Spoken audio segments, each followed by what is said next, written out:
Like I said, in my house, I tell my girls and the boys, even my wife, say there are certain things that are reserved for men to do. So I tell my wife, don't go pull the generator. Don't do that. Don't change the light bulb. Not because you can't. Some things are masculine. Don't take up the saw and start cutting wood. Don't do that. You're a woman. So I say to my son too, so treat your sisters like that. They are fragile. I mean, fragile not because they are weak. Women are delicate. To get it? So a boy sees that and replicates what he sees the father do. All right. So, and that's extremely important. So when I talk like this, people ask me, so was your father a fantastic role model? I said, maybe the word is not fantastic, but he got it in some sense.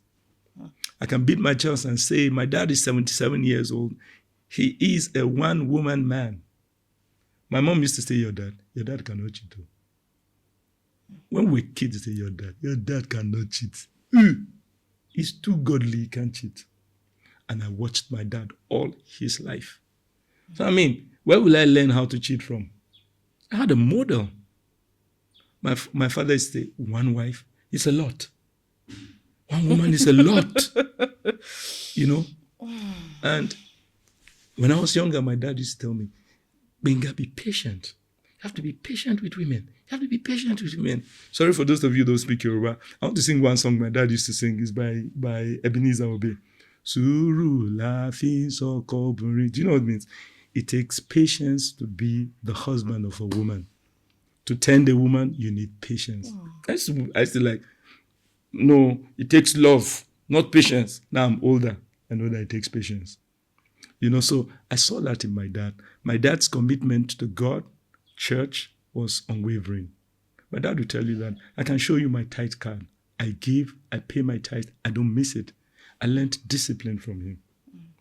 All right. So, but there are certain things I did not learn from him. My dad was very rigid. He wasn't romantic. The only time my dad took my mom out was only once. I remember my entire life once. It was men's missionary union dinner in church.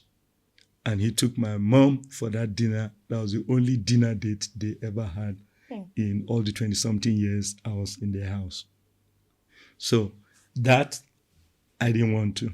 So my wife, in fact, this morning, I told her, I said, I have tickets for the premiere of a movie coming out next week, Thursday. I just told them, I want to be sure my wife can come. And she said, why not? We can go. So we take our time. In June, we're out of the house for 1 week. We went to Obudu. We learned that they were renovating Obudu. It's a nice place. We went to Obudu for a week to just chill out without the children. So my children know that I have date nights with their mom. There are days we go out as a family. I learned that from watching other men. I couldn't learn that from my dad. So that's another point I want to say to men. If you did not have a fantastic role model, you can adopt a man whose life works. So at the age of 22, I approached a man. I was in 200 level in school. And I approached a man who was an elder in our church. We're still friends. I did a program for men in December and I invited him. He's 73. He's about 4 years younger than my dad. And I said to him, I said, sir, I want you to be my mentor. And he said, are you a serious person at all? I said, sir, please. He said, okay, come to my house. He opened this library to me. He had like 5,000 books. I'm not joking. I saw books in cartons. And when he opens the book, I see books with writings inside. He's read those books. So each week, fortnight, he will give me a book and tell me, review the book and come back in fortnight, let's discuss. And just last year when I invited him, there's something I call the Kingsmen I do for men. I invited him for the Kingsmen.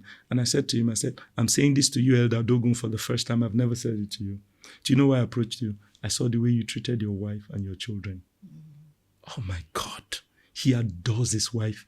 He talks about it every time he's preaching. He said, you know, my wife was one that beat sense into me, something. It's just his wife. And then his children, the child does the presentation. He goes to the stage and he's doing like this, my charm, my charm. I said, I want to be like this man. So I approached him. We had mentorship for like 2.5 years. But he changed my whole mindset. I learned so much from him. My children's outing, I'm there. PTA, I go. Inter-house sport, I go, I prepare my children for their presentation. I do videos. I went and bought extra space on Google to save pictures and video. I pay Google every month because I have my children's videos, pictures, all of it. I have it. And sometimes we sit and watch it. So that I learned from another man, not my own dad. So for men who say, hey, my dad dropped the ball, that's okay. Forgive him. He probably just did his best. He didn't know much. So adopt a man. Approach them. There are marriages that are working. There are fantastic men out there. Approach them and say, sir, I just want to meet with you once a month. And there are books. If you can't see people, there are books. When I had the son, I went to buy a book by James Dobson, How to Raise Boys. Because I never had a boy. I had a girl. My second child was a boy. I went to read. I mean, you have nothing to lose. In fact, you have more to gain. So buy books, read books, podcasts like this, listen to them, grow. Because parenting is learned on the job. Yeah. You are not a parent, you just give birth and then you start learning parenting from when your babies come. So you can't overemphasize the role of a father in the life of his boy child. You become the model for that boy. Masculinity cannot be taught by a woman. I'm sorry, with all due respect. Masculinity cannot be taught by a woman. She can try. But a boy needs a man in his life. And so I'm hearing questions. Hey, what if his father is late? There are uncles. There are teachers. You must find a boy for your child. If you have a stubborn child, I can help you with him. I was stubborn too. And my stubbornness was a reaction. So when you see this boy doesn't listen, no, really, to every action, there's an opposite and equal reaction. That reaction is coming from an action. All right? So I just thought to add that and say, oh, I'm a widow, I don't have a son. Yeah, but there are men who can mentor your son, genuinely. Yeah. Masculinity cannot be taught by a woman, no matter how hard she tries. Yeah. You see, these days boys behave like girls, and you wonder where it's coming from, because there have been no men in their lives to deliberately, intentionally model masculinity to them. It sickens me when I see these days that parenting has been outsourced to women. The man is at work doing everything he can to provide. It's always about provision. So the woman is the one who will do everything academic related, spiritually, and everything in between. And you know how they say in Africa, when a child is good, look at the father. When he's bad, look at the mother. Oh, what a At shame. the end of the day, there's so much on the woman. She has to, these days, also be in the boardrooms, run a business or two, have a side hustle, nurture the family, be a sister, mother, in-law, cousin, friend, and at the same time now take on everything related to parenting.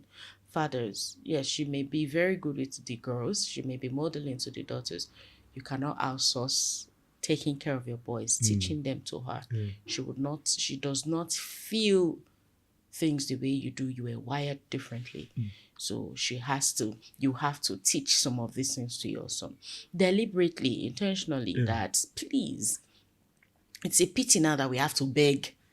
I plead with fathers to be present in their children's lives. This is why this podcast is here. That we can now be surrogate parents to you. What you had no dad to teach you, can we be the parents, the guests that come on here? We told you already, the conversations are going to be real. They're going to be as honest as it gets. We won't overshare. We'll not burden you with what does not concern your growth. We'll not give you information that you do not need. We'll tell you as it is, as honestly as we can be, just for one reason, so that you will not have any excuse of, nobody taught me. The Laurie Brand podcast is here. The guests are here to teach you from their own lenses. If you don't do anything for yourself, especially from this episode, please share it with your brothers, share it with your friends. Let us go back to how God intended for a man and his wife to raise a family together. You see, the one that aches me these days is this diaspora families. Father is somewhere for 5 years, the mother is here going to work, nurturing the children, she's stressed from work, she's the only one doing everything. Please, can I don't know, can we talk about that? Can we unpack that? Honestly, I've had to talk to people, and many families, many homes are disintegrating because of this diaspora Japa syndrome. We are looking for a better life. Daddy is back in Nigeria trying to hustle. Mommy is in the UK or Canada or the US with the children. I'll go back to the law of first mention. Adam and Eve were in the same garden. The garden was one place.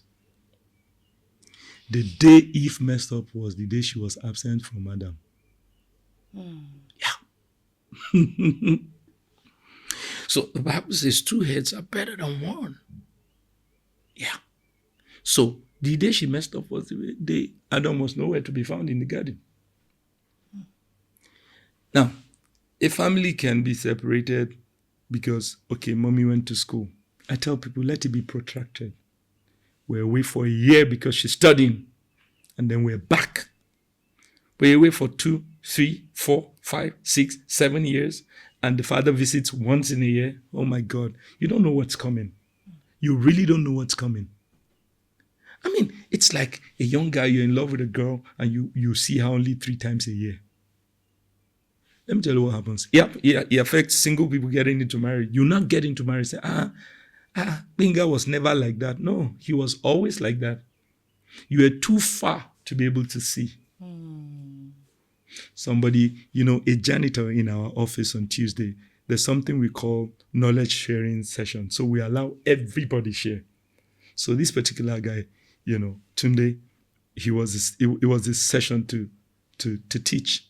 And he was talking about intimacy. And he said something I never forget. Said, intimacy is into me, see. See into me. Oh, wow. If you want to, I'm telling you, I learned that from Tunde. Into me, see. If you want to see into me, you must be close enough to see into me. That diaspora thing, it can work. Honestly, it cannot work. I tell people there are reasons why a family can be apart, but please let it be protracted. Don't keep it endless. I mean, I've counseled couple, they were separated because of this travel and all that. When the wife eventually joined the husband and all that, the man is complaining. Said, my wife, everything is official. So when I called her, she said, honestly, I've been living without him. Now, I don't know. Even in the other room, it is right, so we do it, but I don't know what's wrong with me. Pastor, would you please just help me? And then I reminded them, I said, because my wife and I were their counselors before they got married. I said, do you remember when we took you on that topic called communication? You remember something I said? Communication is the lifeline of any relationship. Once you cut it, the relationship dies. And you need proximity. It's not a phone thing. You need proximity. There are things you can't say over the phone. There are mannerisms, there are things that you capture by looking at her face. You know that she's not happy, or looking at his face. I mean, when I pick my children from school and we're driving home, I can tell, I say, Jed, why are you so quiet? Because Jed is not quiet. What happened? Said, I don't know what Luca did to me. And that's his best friend. So I know. But imagine if I'm making that call from the UK. I just say, how are you, Dad? I'm fine and all that. Why are you not talking? And then network is jamming the whole stuff and all of that. See, that's not how God intended for it. A man and a woman should live under the same roof. That's God's intention. Let's not remix it. Let's not change it. If we're changing it, it will come with adverse effects. And some of those effects we will not see in our lifetimes. That's the problem. Some of those effects is our children that will live with it. So let's be careful, honestly.